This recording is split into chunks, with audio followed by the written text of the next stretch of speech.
and integrated organic farming mission in Tripura. Honorable Chairman, sir, in the current world, agriculture is not just about food production. It is a vital pillar of public health, environmental protection, tackling climate change, and economic self-reliance. The excessive use of chemical fertilizer and the pesticide is polluting soil, water, and air. Consequently, while soil fertility is decreasing, on the other hand, the risk of various complex diseases in the human body is increasing on the others. In this context, organic farming is the need of the hour. Organic farming is a method where natural ingredients are used to maintain soil health, conserve biodiversity, and ensure the production of toxic-free food.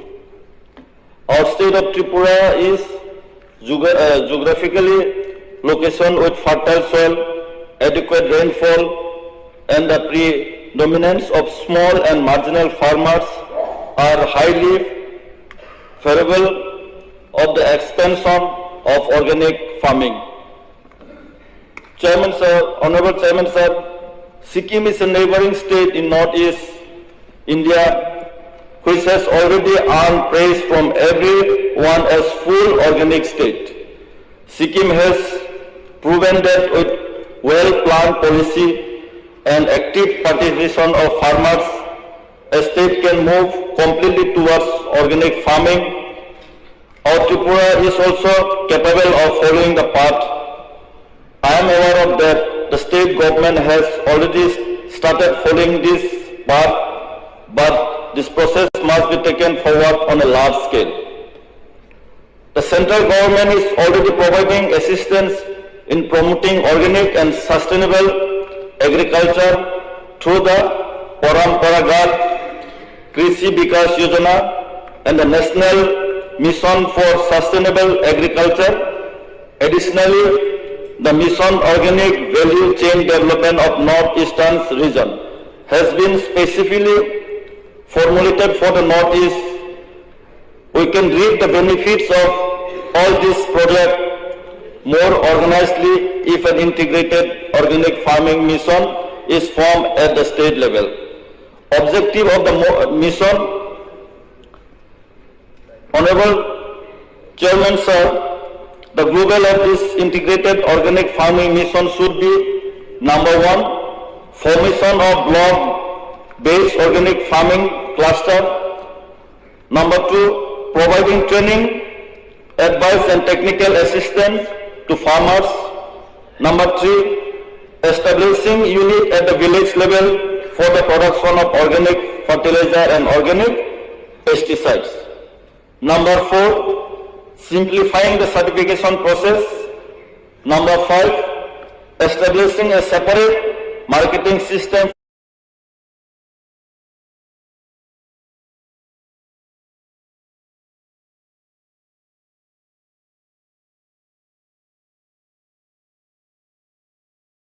This can be provided with international standard organic certification. A huge potential for export in the international market will be created.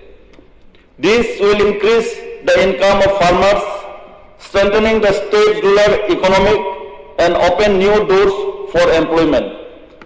Today the demand of organic food is rapidly increasing worldwide.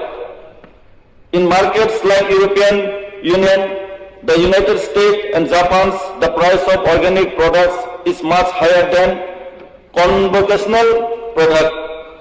If our Tripura expand organic farming in a planned manner, we will be able to create a distinct identity in the international market.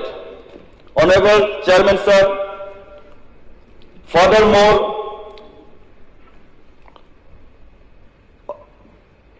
organic farming in eco-friendly, it increases the organic matters of the soil, improves water holding capacity and helps in carbon sequestration.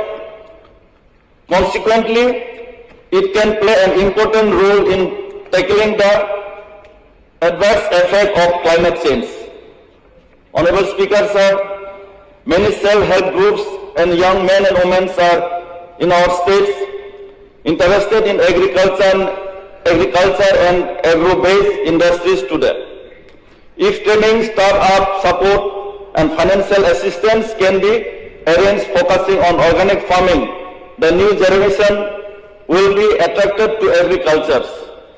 This will help in achieving the goal of Atmanirbhar Bharat and Vikasit Bharat. Honorable Speaker, sir, through this resolution moved by me, I call upon the state government to form a state-level integrated organic farming mission in Tripura, where the departments of agriculture, horticulture, animal resource, fisheries, corporation, and marketing will work in an integrated manner. Thank you, sir.